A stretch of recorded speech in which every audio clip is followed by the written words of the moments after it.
What's up mga idol? Jojo Lastimosa lifetime ban. Grabe nangyari after Game 4. Pero bago mo sana ipagpatuloy ang panonood mo, ay huwag mong kalimutan na mag-subscribe bilang suporta sa aking YouTube channel. Maraming salamat idol. Talakayin muna natin ang bonus na naghihintay sa mga staffs, coaches and players ng San Miguel Beermen. Kapag nag-champion kasi sila ngayong All-Filipino Conference ay makakatanggap sila ng malaking bonus. Literal na sobrang laking bonus talaga ang matatanggap ng lahat, dahil tumataginting na times 10 bonus lang naman ang naghihintay sa kanila, ganyan kalaki ang bonus dahil history ang ginawa nila. Una ay napigilan nila ang TNT na mag-champion at higit sa lahat ay mag-Grand Slam. Ayaw na ayaw talaga ni na Boss Ramon ang at Boss Al Francis Chuan na mangyari ito, at isa pang history ay 30th championship ng SMB.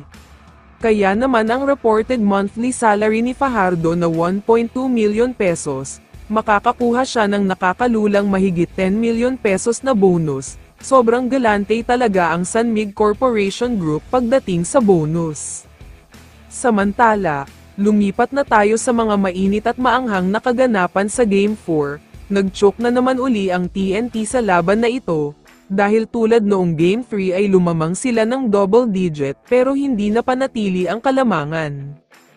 Ibang klase talaga ang mga super sub ng San Miguel Beermen, sobrang solid ang mga players nila off the bench tulad na lamang nina Don Troliano, Jeren Teng, Rodney Brondial at syempre ang maangas na si Jericho Cruz.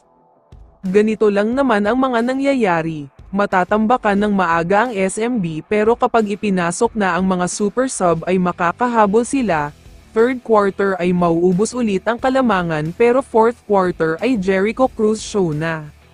Grabe ang ginawa ni Jericho Cruz dito, literal na grabe at ibang klase talaga dahil umiskor siya ng 23 points with 5 out of 7 shooting. Sobrang crucial talaga ang mga puntos niya kaya tinawag siyang Clutch Jericho.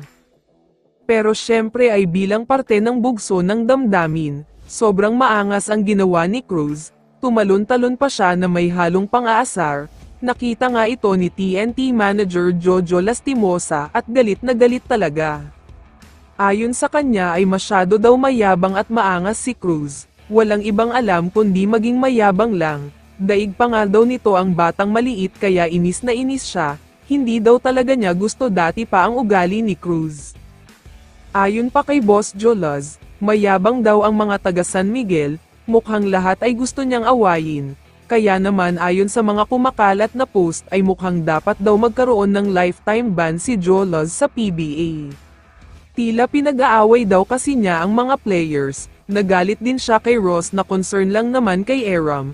Kaya ang request ng lahat ay sana daw paalisin at patalsikin na sa PBA si TNT team manager na si Jojo Lastimosa.